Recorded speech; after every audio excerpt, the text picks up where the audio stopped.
The Shaping Opinion podcast is brought to you by O'Brien Communications, an independent corporate communications firm. O'Brien Communications helps clients of all sizes with corporate communications and strategic planning, marketing communications, public relations and media relations, content development and writing, and crisis and issues management. Learn more at o'briencommunications.com. Jason, do you remember what toys you looked for when you used to open Sears Wish Book as a kid? Yeah, I grew up in the 70s, and it's funny, working on the Wish Book web and the project, as you go. And of course, when I get to the catalogs that I grew up with, all those memories get spurred. And so there's certain catalogs that I'll go through, and I was like, oh my God, this was like my most memorable Christmas from this catalog. And I remember there was one particular year, I think it might have been 1976 or 1977, where I was very into Star Trek. And so there was a Star Trek electronic game. It was a targeting game. I think it was like the Starfleet phaser game or something. And it was like the coolest toy in this high-end toy. So I remember looking at that. And then certainly as Star Wars came about, because I am a science fiction nerd, when Star Wars came about, I remember poring over those things and looking at the action figures and looking at the play sets. And I remember, I got an X-Wing for Christmas, and quite notoriously, there was an assortment of action figures that I really want because it had this unusual, it had what we in the Star Wars figure community call a blue snaggletooth. And I remember noticing that it was this different version of this character. And I remember asking for that assortment from it was a Sears catalog. And then the order got canceled by Sears. They didn't fulfill it. And so it's probably my most profound Sears Wish Book or any Christmas catalog memory is this time when I was excited to get this one little assortment of toys, and the toy order got canceled, and my mother had to tell me, I did order it, but they canceled it. We just got this little letter in the mail or what have you. It's tragic. I still weep. I still weep for the memories, but it was one of those things. If I recall, catalogs came out in late August, and it was when the catalogs came out, and I think most people who grew up with them can attest to this, there was that moment when the catalogs arrived, and it was quite exciting because a lot of these things, and I'm really talking about the toys here, a lot of these things you'd never seen. You didn't have Toys R Us stores, or they certainly weren't very prevalent outside of a few big cities, at least when I was growing up. Although I guess a lot of kids nowadays do, but even if you did, these things, showed up, and it was just such a rich and colorful tapestry of things and so much material. In the pre-internet world, this was sort of like, our information blast, these catalogs. And so it was, I still remember a bit of that, the sort of the shape of that excitement, of getting that catalog and flipping to what is typically the back section and just seeing all the things that I'd never seen before, because retail only had a small portion of that.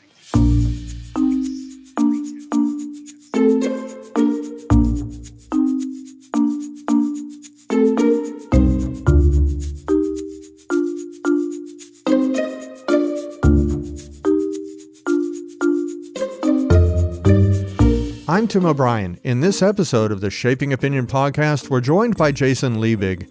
He's a writer, editor, producer, and actor. He's also the creator of a website called Wish Book Web, which includes high-quality scans of Christmas catalogs from 1933 through 1988. The premise of our podcast is simple. We talk about people, events, and things that have shaped the way we think. Today we're going to talk with Jason about the Sears Wish Book, that phone book-sized catalog of everything that you could want that came in the mail every holiday season when you were a kid. The very first Sears Wish Book was published in 1933. It featured dolls, a Mickey Mouse watch, Lionel electric trains, fruitcakes, chocolates, and even live singing canaries, but no partridge in a pear tree.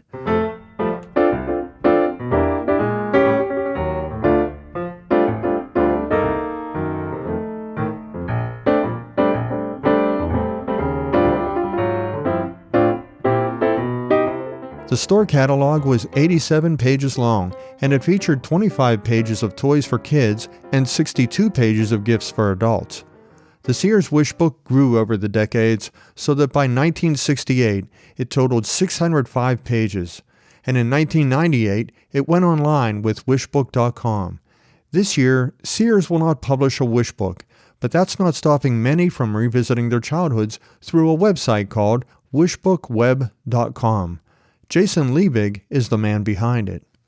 Jason, the Wishbook Web project had to be a massive undertaking. What motivated you to do it? When I initially started, the internet had been around for a long time. I certainly probably got online for the first time around 92, 93.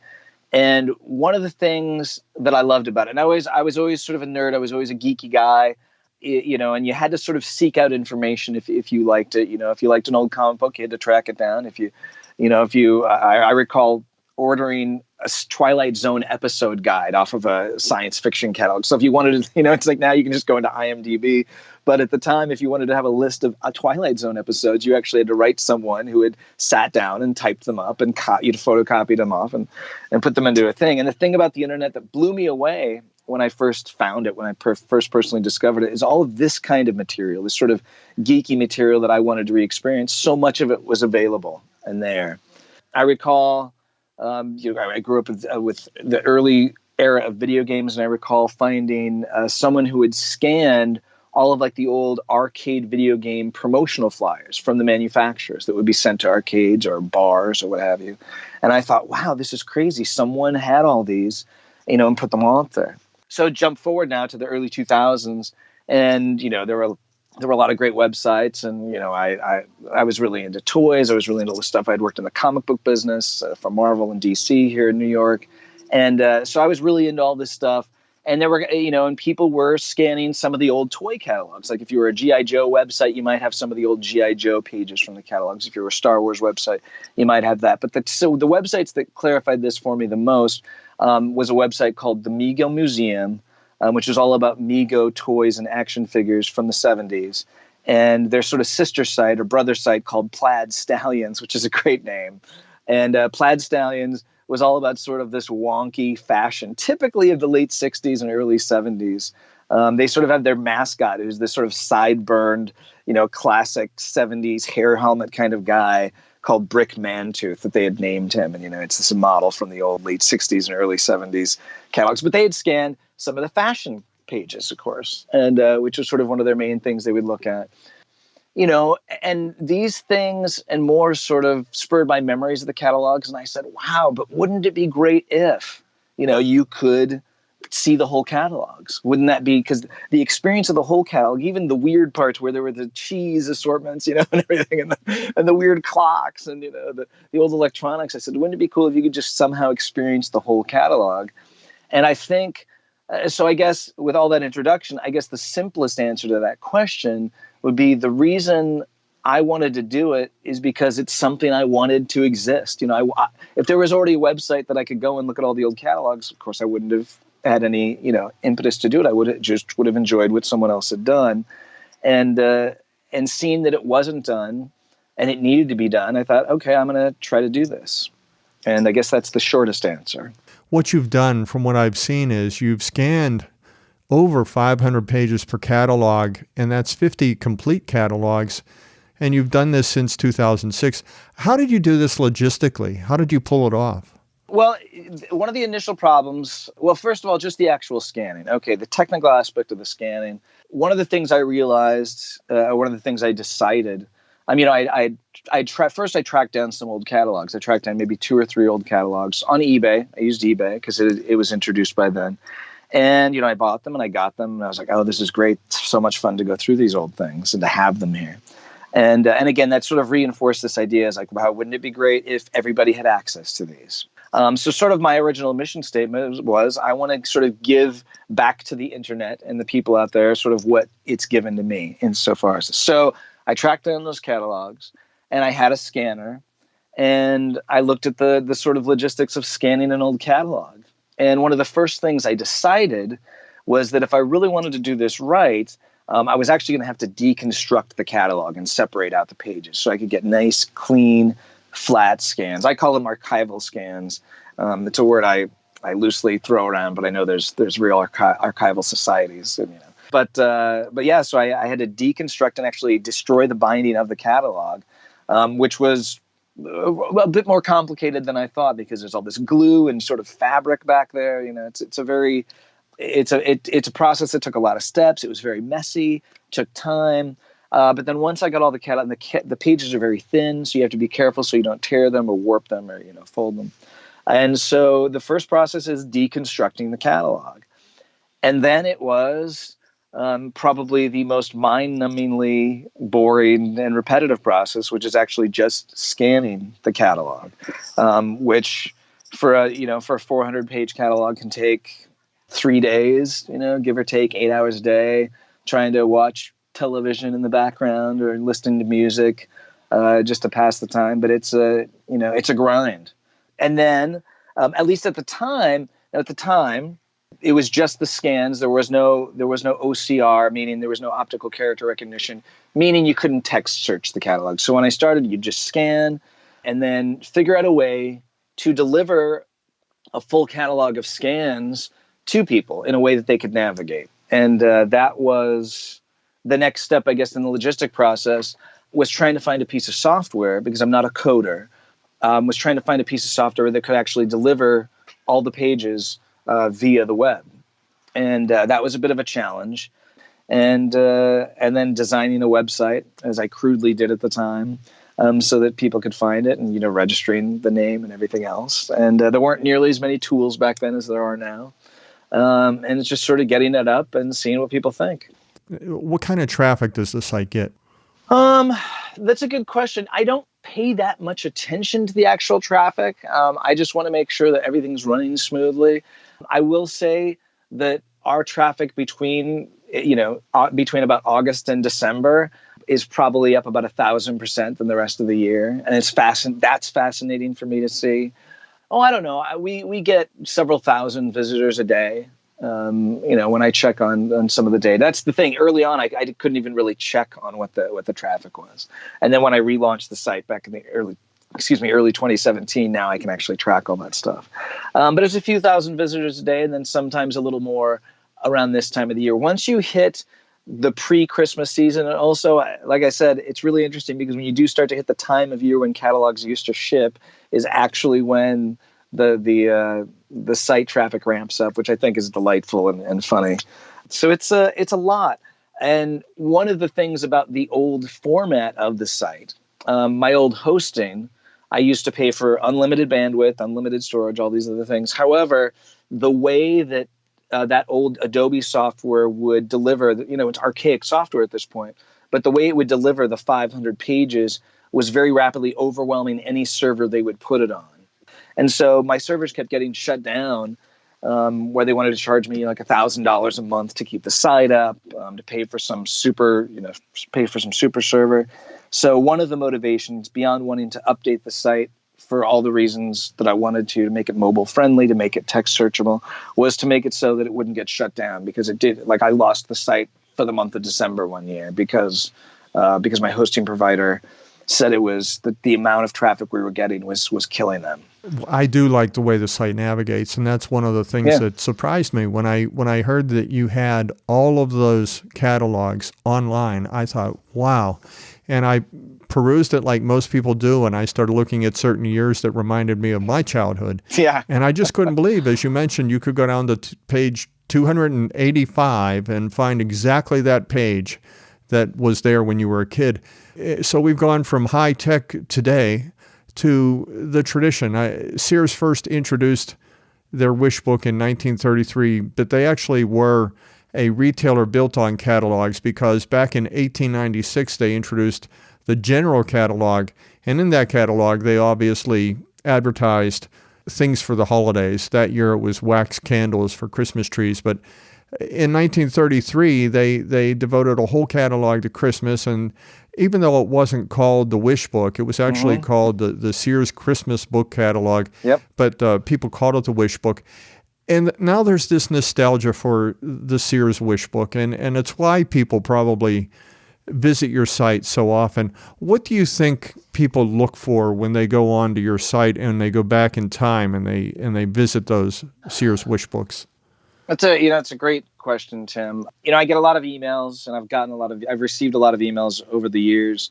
I think I think nostalgia was certainly one of my personal motivations when I launched the site. And I get the most amazing emails from people. I get emails from people who are just like, oh, I wanted to revisit the catalogs I had when I was growing up.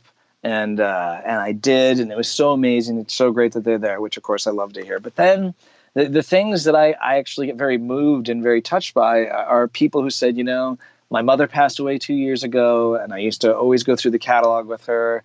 And, when I sat there, I spent hours going through it with my brothers and sisters and just remembering our old Christmases and remembering family that we've lost.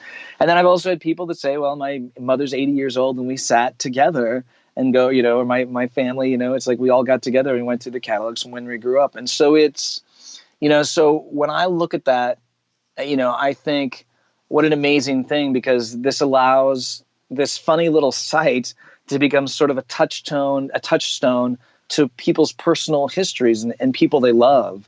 And so it's pretty amazing when it serves that purpose. And it's profoundly, encouraging to me.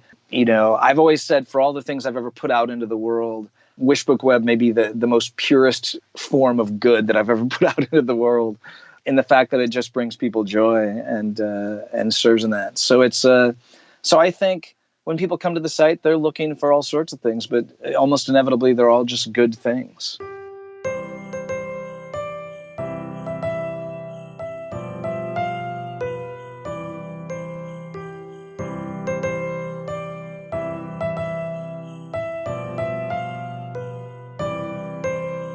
Is there any one thing that people comment on the most? Are there any particular years or toys or things that people bring up? Well, there's, there are collectors. I will say this. There's, one of the first things that surprised me, I always assumed it was going to be toy collectors. But as it turns out, I think toy collectors have a lot of resources nowadays. I started getting emails from Christmas miniature collectors. These Christmas miniature things used to be sold on Sears, and it's not my world. I don't understand it. And they were talking about how great of a resource that Wish Book Web was for their hobby. So things like that surprised me. And I'll get emails from all sorts of collectors of all sorts of things. And but it does anything. I mean, I think generally speaking, if I was going to broadly state it, it's definitely the toys. Are the things most people are looking for. That's the section of the catalog that makes the most sense, because it's the one from this primordial stew of your childhood or your adolescence that is so powerful to so many people. But it's a pretty broad range that I hear from. So it's not that easy to zero in, but it's cool. It's just great to know that it's far exceeded what my scope and ambition was for how it would function out in the world. I mentioned to a couple of people that I was going to do this episode and talk to you. And the second I said Sears Wish Book, a smile went on everybody's face. They just smiled. And when I mentioned it to my wife, I didn't really even have to ask her a question. She started rattling off some of the things that she looked for. And this happened to other people that I talked to as well. She mentioned Barbie dolls and Barbie's Dream House and easy bake ovens. So those types of things. And then some other people that I talked to mentioned bikes and footballs, basketballs, baseball gloves, science and chemistry kits, Lincoln Logs, G.I. Joes, and you mentioned a few things that you liked, Star Wars items and action figures and stereos and video games, early video games. All those things were, and those were just for the kids. We oftentimes think it was just kids, but do you ever hear of anyone who looked at that as an adult and said, that brings back an adult memory? Well, that's a good question. It's, I tend to, I think most, I'm trying to think, I don't know that I actually ever have in that sense. I do think it's very much either your own childhood memories, or your memories of getting the catalog for some kid that you knew, or one of your own children. No, I don't. I don't recall ever having someone say, "Well, I remember growing up. I remember, I don't know, looking through the looking through the false fireplace section or something. I'm trying to think of it. It's like it's so geared toward. I mean, I think all holidays, it's like are geared our childhood or revisiting it in some way. But it's no. I mean, I think certainly more than the toy section has a lot of impact. There's a lot of gifts in there, a lot of fun stuff. I was going to say one section for me personally that I always really enjoyed. I grew up in Nebraska in the Midwest. We're a college football state, I suppose. But I would always be fascinated with whenever they'd have team gear, like either NFL or Major League Baseball team gear. So there'd be like the stocking caps or whatever, or the Letterman's jackets, but they'd have them, you'd see the page that would show all the teams. And I was like, wow, look at that. That's for every team in the whole world, and so I was like, oh, I want to get a Pittsburgh Steelers hat, for winter, with a big pom-pom on the top. And I did. So I would ask for that from the catalog. But it was like, these are things you certainly didn't, at least where I was growing up, you couldn't go to a store and see all 30 teams or whatever it was, at the time, for the sports, for the NFL and Major League Baseball. And so it was always really fun to see all that stuff too. But insofar as like people were looking, for the, I don't know, the gun rack or the televisions, there's not as much nostalgia for that, but I'm sure it's out there. Well, the company published the Sears Wish Book from 1933 annually until 1993. My kids were born in the 1980s and early 90s, so the Sears Wish Book was not a thing for them. But I do remember, it's funny because, and probably the reason I asked that question is because I do have adult memories of the gifts I bought my kids. Oh, yeah. So it's, and it's one of those things where I look back and I think fondly of certain Christmases with our own little kids when they were little and certain gifts. And I even looked back at your early 90s Sears Wish Books with my kids in mind. Yeah. And I thought, oh, I remember when we bought that for my son. Right. And that was, so that for me, that's an adult memory, I guess, of the Sears Wish Book, and still a fond one. Yeah. I read something in the Chicago Tribune, and it described the Wish Book in this way, and I thought it was so good. The Wish Book was so central to holiday expectations. It read like a catalog of middle-class American aspiration. And then it said, to flip through one today is to see what we thought our homes and holidays should look like. And I think that's another thing, that when we go to your site and we look back, it's almost like a time capsule for what America was like and what we were thinking back then. What kind of feedback do you get on that, or what kind of thoughts do you have on that? I think, I think that's absolutely right. I think that Chicago Trib writer nailed it.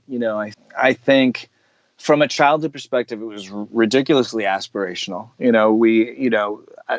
As I've picked up some of the old catalogs, you see some of them that still have the circles, with the ink pens on them. People was like, oh, I want this, I want this, I want this. It was your hopes and your dreams, for what form that a 9-year-old might have or what have you. I do think these things are reflections. One of the great things culturally, if you're looking at it socioeconomically and culturally, the catalogs do reflect our hopes, our idealized versions of the lives, we hoped we'd have, that big 27-inch television or the VCR, when those things were exciting or what have you. Or I remember dreaming about all those video games I would see in those pages as a kid, and I could only afford one or what have you, but I wanted them all. I mean, I think, you can go through the home section and the fashion, and it really is. I mean, look, these were, I hate to say it. I just feel like I'm restating what that Chicago Trib reporter wrote, but these are the things you hoped for, and, or you wanted to provide, I suppose from the parental side, these are the things you hoped you'd be able to provide, in a world. And it's like, it is middle-class America. These are the things we could afford. It's what I grew up with. And it's what as a kid you wanted, what as your parents hoped they'd be able to get for you, and I think like the holidays in general, that are powerful, and provocative times of the year because they are tied up to family. They are tied up to our past, and which can be a complicated thing for a lot of people. But I think generally speaking around the Wish Book, this is where you put almost nothing but happy thoughts and happy aspirations, and happy hopes. And happy memories now. Well, Sears is not publishing a Wish Book this year. And one of the things that I mentioned earlier was that Sears did go online with the Wish Book back in 1998. But a lot has changed. When things went on to the internet, things changed. What do you think? Was there anything lost when we could buy things either online or at least peruse catalogs online?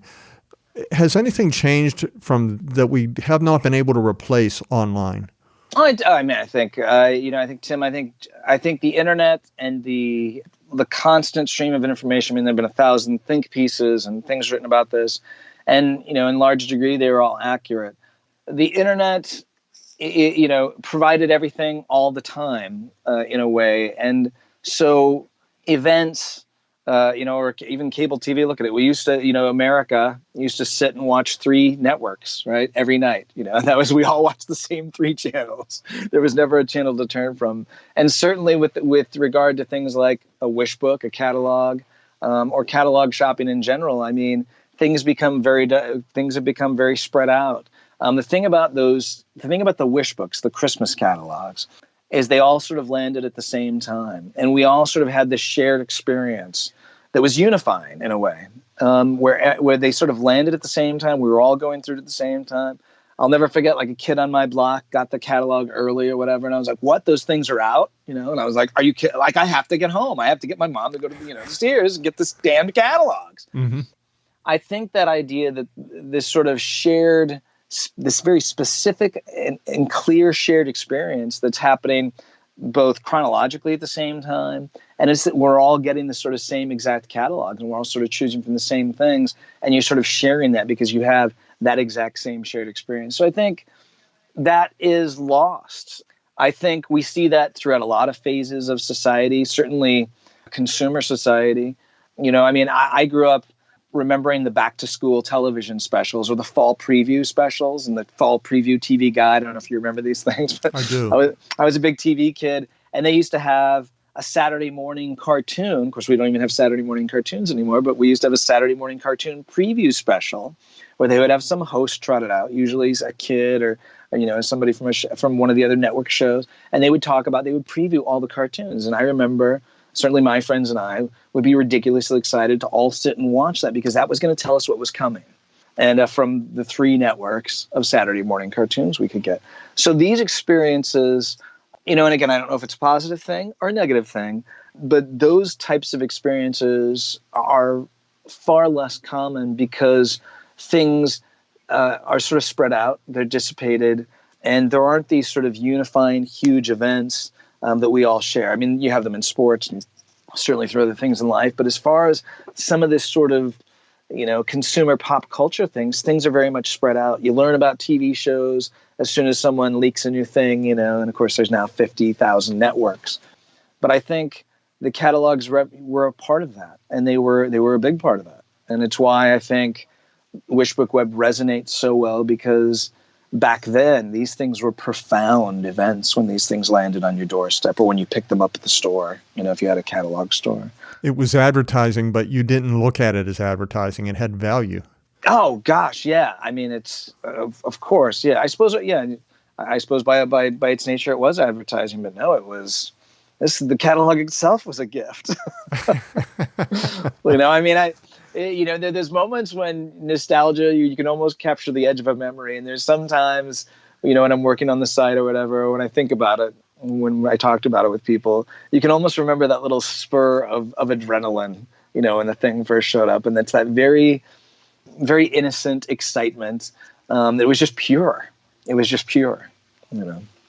What are your aspirations for wishbookweb.com? Well, I would say it's a great question, and I've got a lot. My aspirations for the site, one of them was last year, at the beginning of last year, when I relaunched the site, because I'd wanted to do that for a long time. It was a chunk of financial investment to get the software that I really thought would do the job of delivering the pages. And I actually want to do some further evolutions of that. But making the catalogs text searchable was a dream for a long time. Took just a tremendous amount of work to get there, but in the end, it was so worth it. And then relaunching it so it's modern. The biggest impediment to some of my ambitions is just time, because working on this stuff just takes a lot of time. But I want to get every Sears catalog, every Sears Christmas catalog from the first until the last. That's definitely ambition. And I want to also start filling in a lot of the other ones, the JCPenney. So I think one of the simplest ambitions is more content.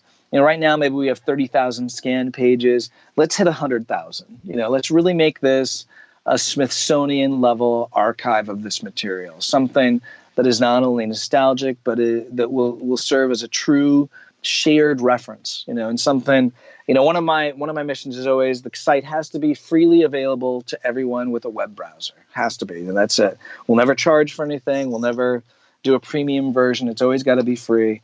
And which is also, I suppose, kept me from having Sears or JCPenney or anyone else say, hey, what are you doing? And so my ambition is to continue to push the usability of the site and push the content. And, I suppose the ambitions aren't that complicated. It's just to continue to refine it. But really, the main ambition, I would say, for it is just to really push it out there and to get more and more of the catalogs that were published out there. Some of them are a little more expensive when you're tracking them down, but I've been very lucky, and I do have a backlog of catalogs here that I still need to get to, that I need to add.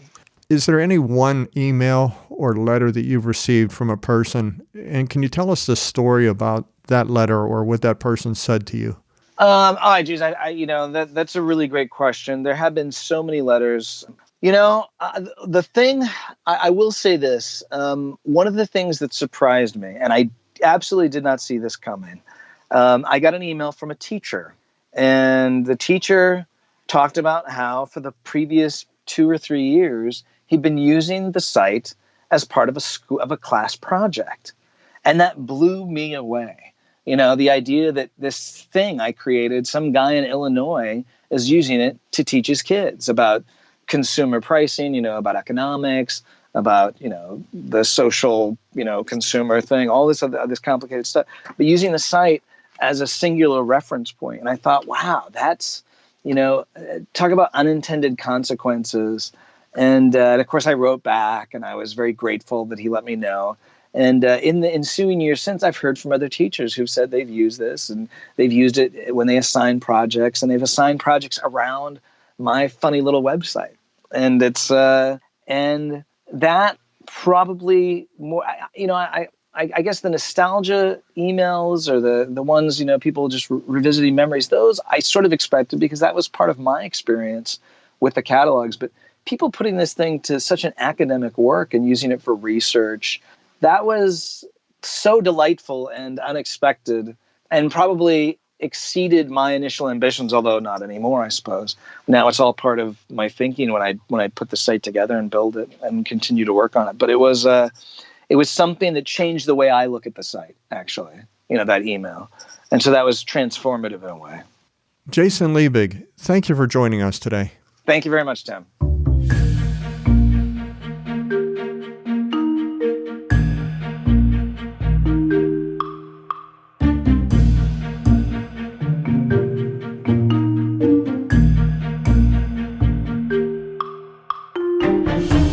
Make sure to check out our show notes for more information on everything that we talked about today. You'll find a bio on our guest, Jason Liebig. You'll also find more information on his website, wishbookweb.com. You can also listen to other episodes. We want to know what you think. On Twitter, just tweet to us at Shaping Opinion, or you could get in touch with us through our website, shapingopinion.com. You can subscribe to the Shaping Opinion podcast in many ways, and they're all free and easy to find on your favorite podcast channel. This is where we talk about people, events, and things that have shaped the way we think. Until next time, I'm Tim O'Brien.